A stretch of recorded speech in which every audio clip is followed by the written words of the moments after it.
Hi, this is Olivia Vota, and today I'm going to talk to you about your sourdough starter. What it is, how to take care of it, and what you can do with it. But first, let me introduce you to my sourdough starter. This is Eve. I named her Eve because she's the mother of all of our bread and all of our baked goods.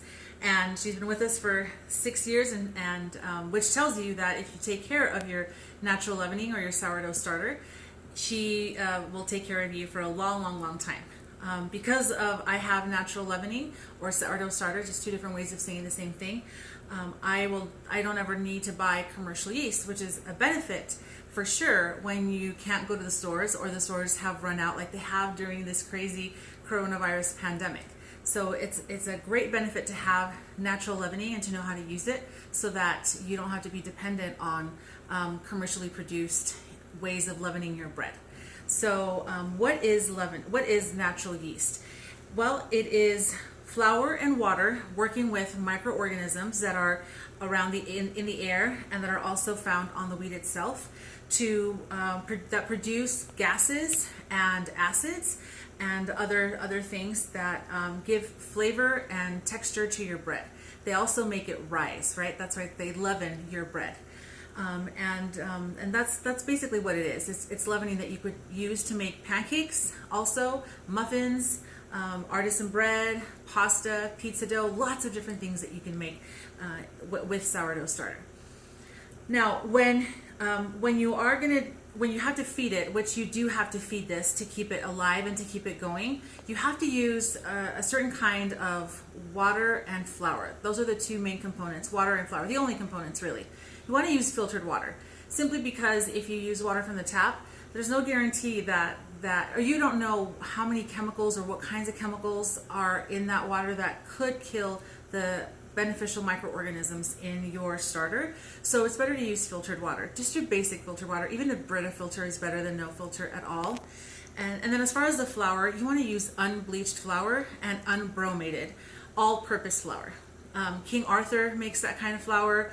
I think Bob's Mill makes it, and Azure Standard sells it as well. So you just want to make sure it's unbleached and unbromated. All-purpose flour is enough. Now you could use whole wheat for sure to feed it, and people use other things, rye to feed it, but for me I like the simplicity and the convenience of being able to just use some all-purpose flour to feed it. Now, where can you get this? So you can get it from a friend, and if you're my friend, you can certainly contact me and I'll make sure that you get some. You can also buy it from on an online store. Culturesforhealth.com is one place where you can order fermented starters or things that you need to make fermented foods, because this kind of bread is a fermented product. And then you can also make it from scratch by combining flour and water and letting it sit on your counter for about 3 days. You'll start to see some bubbling, and then you feed it a few times and you've got yourself a starter. But the easiest and most convenient way is to just get it from a friend. So again, if you know me, you can contact me and I'd be happy to share. Now, where do I store this? I store Eve in the refrigerator most of the time. I bake about once or twice a week. Sometimes I don't bake for a few weeks, and she's in the fridge. The only time that Eve comes out is if I'm going to be baking, and other than that, she stays in the fridge. Now you want to feed her you want to feed your starter about once a week to keep it healthy and strong and vibrant. Less than that, and you start to weaken the microorganisms in here. So you do want to try your best to feed it once a week. But if you go a few weeks between feedings, or even I once didn't feed it for 5 months, and after 5 months I had inky black liquid on top called hooch, and I thought, oh man, it's dead, it's gone, I'm gonna have to throw it away. But I didn't want to throw it away, so I just got rid of everything, left the scrapings behind, and then power fed it for 3 days in a row with every 24 hours, and we were back in business. So this is a really resilient thing you've got here in your hands, and it's a powerful tool that you have really in the kitchen as well. So it's hard to kill, but you want to definitely for it to work well, you want to feed it consistently. So when I am going to bake, like I'm going to bake tomorrow, what I do is I get out a scale, which I highly recommend that you get if you're going to be baking consistently. You want a scale, and then you want a long spatula. This is my favorite spatula. It's an OXO spatula. It's long and narrow, and it works in my quart jar. And so what I do the night before, which is like right now, is if I haven't baked in about a week or so, I will take everything out. I dump everything out. I don't leave anything behind other than the scrapings, okay? And I don't stress out about it to make sure, oh, is it just the scrapings? Am I leaving a tablespoon? I don't care about that. So I take everything out, and that's about how much I'm gonna leave behind. And then I put it on my scale, and I zero it out. And you wanna add equal amounts of water and flour.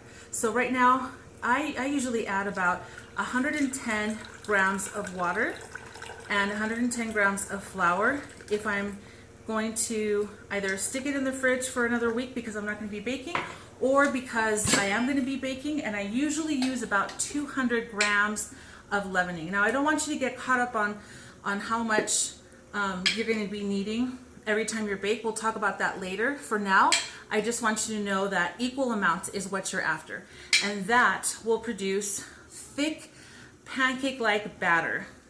That's going to be the consistency that you're gonna end up with. All right, I added too much, so I'm going to take some out, and I'm good. Perfect. All right, so then take my spatula, and I'm going to mix that water with the flour, and I'm going to try and incorporate those scrapings on the side by scraping down the inside wall of my jar. I'm going to mix it really, really, really well. Get all of that incorporated, all that flour incorporated with the water. And again, thick pancake-like consistency. All right? All right. Then I'm going to stick it in the fridge if I'm not going to bake. But if I am going to bake, I'm going to leave it on my counter overnight, and then I'll bake tomorrow morning. And tomorrow morning, what I'm going to end up with is something like this. This is super bubbly. I hope you can see all those bubbles. And you can see bubbles on the top too. And if you smell it, it smells like ripe fruit, sweet smelling, like ripe bananas. It should not smell bad. It's been about 12 hours come tomorrow morning that it'll have been fermenting, and this is what you want. Now, in another video, I'll show you where to go from here. But for now, just know that you can keep this in the fridge when you're not baking, and you're not going to end up with oodles of it because you dump it out, right? When it's time to feed it again. And if you take care of your starter, you'll have enough leavening to make baked goods indefinitely. So I hope this helps, and I'll see you at the next video.